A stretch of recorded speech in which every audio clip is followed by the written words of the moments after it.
Okay, next we have Drafted Proxy War, a sci-fi lit RPG adventure written by Adam Sampson. It is 269 pages, $2.99. It is available on Kindle Unlimited. Here is the author's description. When Peter finds himself on a strange planet, drafted into a war by alien abductors, his only goal is to be one of the few to survive the war and return to home. Peter is one of thousands who get abducted every year as payment to the aliens. The aliens have given humans portal travel, healing serums, and other advanced alien technology. The quality of life has improved, but everything has a price.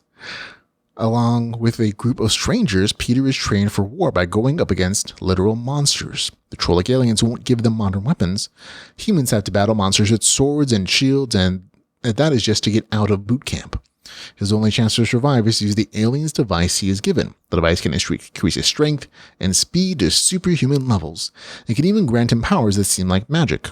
Complicating things is the device's interface, which is written in ever-changing alien language. He will have to figure out its secrets if he wants to keep himself alive and his team alive. This is a science fantasy novel with LitRPG elements. So there we go. Okay. The very beginning of this novel was actually very entertaining. I thought it was really nicely written. It was really engaging. I was really drawn in by the almost concentration camp-like tension that was here. And I describe it specifically that way because of how the humans are taken from their trains, separated from their children, and forced to fight or die by these alien overlords that aren't really speaking. And there's this like weird kind of grim and dark tension in this first part of the story. And I was really intrigued by that particular section. I was hoping that kind of tension would continue throughout the entire story. And unfortunately it's not. That is kind of a downside. Almost immediately after that first, like I said, rather engaging, entertaining beginning, the story takes a more predictable military camp turn. And that's actually talked about in the novel description. Getting out of boot camp. The main character and his group, in his boot camp training group, they learn about why they're taken by aliens, how they will, and this is told to them by the other humans who've already been taken in the past and are currently fighting for these aliens and training in this like kind of half-baked alien army. And they're taught about the RPG mechanics and progression system from the alien technology. There are a few action scenes in the first half, but they kind of lack variety, and there are sparse details about the progression system, and that's intentional in the story. But because of the sparse details for the RPG mechanic systems and kind of the repeated action scenes, I really was not very well entertained by the first half of the story, outside of, again, that engaging first beginning section. It's not badly written or anything, but again, there's a purposeful, distinct lack of progression because the second half of the story is where that starts off. The main character essentially gets a particular... Well, I don't want to spoil it for you guys, but it's essentially the story improves because there's an actual plot in the second half of the story. There's more varied combat, and there's a much more detailed RPG system. This section also has issues with like some forced antagonist, vaguely defined powers that are used as a magic problem solver, and several kind of forced story points. Some readers won't care about those issues. There are issues particular for me in that they kind of bug me. But if you're not the type of reader who was bugged by those particular things, you're probably going to like the story more than I. But for me, they made it less enjoyable.